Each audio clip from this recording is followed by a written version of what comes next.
పుత్ర పవిత్రాత్మ నామమున ఆమెన్. జ్ఞానవాణి శ్రోతలకు శుభోదయం. ఈనాటి ధ్యానాంశం యేసుక్రీస్తునాథుని తిరుహృదయం సాత్వికమునకు మాతృక. క్రీస్తు ప్రభు సిస్టర్ ఫౌస్టీన్ అమ్మగారికి 2 విషయాలు బయలుపరిచారు. 1. ప్రభు హృదయం నుండి నీలిరంగు కిరణాలు, ఎరుపు రంగు కిరణాలు వెలువడటం ఆమె కన్నులారా చూసింది. వీటి అర్థం ఎరుపు కిరణం, లేతవర్ణ కిరణం ఆత్మలను శుద్ధి చేయగా, ఎరుపు కిరణం ఆత్మల జీవానికి కార్చిన రక్తానికి గుర్తు. తిరుహృదయ భక్తికి కారకురాలు పునీత మేరీ మార్గరేట్ గారు.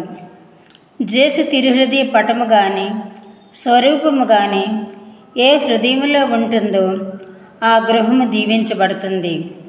వారికి ప్రత్యేకమైన ఆశీర్వాదాలు ఇవ్వబడతాయి. పునీత మత్తయ్య గారు చెప్పినట్లు మనము క్రీస్తులాగా వినమ్రత నేర్చుకోవాలి. దీని ద్వారా దేవుని ఆశీర్వాదాలు కోకొల్లలు. జంతువులన్నిటిలో గొర్రెపిల్ల మిగులు సాత్వికం కలది. అందుచే మనము దీనత్వం అలవర్చుకోవాలి. పూర్వకాలమునందు దైవాజ్ఞను తప్పించుకొనుటకు జూదులు ఒక గొర్రెపిల్లను కోసి దాని రక్తమును తమ ఇంట వాకిళ్లకు పూయవలెనని సర్వేశ్వరుడు చెప్పి ఉన్నారు. ఆ గొర్రెపిల్ల యేసుప్రభువే.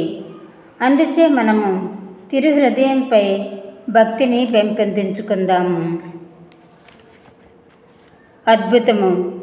పునీత సలేషియస్ ఫ్రాన్సిస్ అనడు మేత్రానులు కోపగుణస్థులుగా పుట్టి ఉండినప్పటికీ బహు ప్రయాసచేత తమ యందున్న ఆ దుర్గుణమును జయించి ఎప్పుడున్న దివ్యరక్షకుని సాత్విక గుణమును అనుసరించి తానును బహుమెత్తని గుణము గలవారైరి. మద్యపానం మీద మిక్కిలి ప్రీతి గల ఒక సేవకుడు పునీత ఫ్రాన్సిస్కుని మేత్రాను వారి వద్ద ఉండెను. ఒక దినము వాడు అంగడిలో ద్రాక్షరసమును హెచ్చుగా త్రాగి రాత్రులు అందరూ పండుకొన్న తర్వాత ఇంటికి వచ్చి వాకిలి తట్టి తెరువమని బహుగా అరచను. వేరే సేవకుడు శబ్దం వినినప్పటికీ ఊరకనే ఉండెను. అయినా మేత్రానుల వారు తాము లేచి వాకిలిని తెరవపోయి సేవకుడి నిషా మీద ఉండుట చూచి చెయ్యి పట్టుకొని వానిని విచ్చిపుచ్చుకొని వచ్చి వానిని గదిలో చేర్చి పైన వస్త్రములను తీసి మంచం మీద పండబెట్టిరి. మరునాడు ఆ సేవకుడు ప్రత్యేకంగా నున్నప్పుడు శాంత గుణస్థులైన మెత్రాను వారు వానిని చూచి, నిన్నటి రాత్రి నీవు మైకములో నున్నట్లు కనపడినది నిజమా అబద్ధమా అని మెల్లగా అడిగిరి. సేవకుడు అటు ప్రేమ మాటలను విని తన తప్పు మీద మనస్తాపడి మేత్రానుల వారి పాదములందు పడి ఓర్పు నిమ్మని వేడుకొనెను.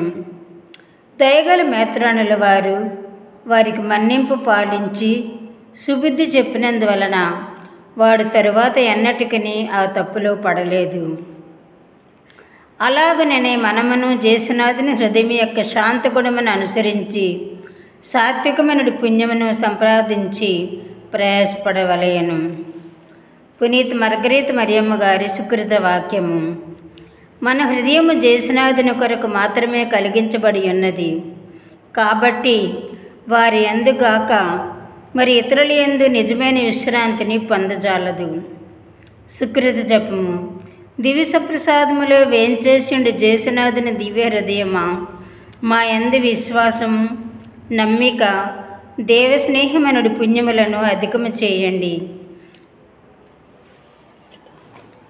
పితా పుత్ర పవిత్రాత్మ నామమున ఆమెన్.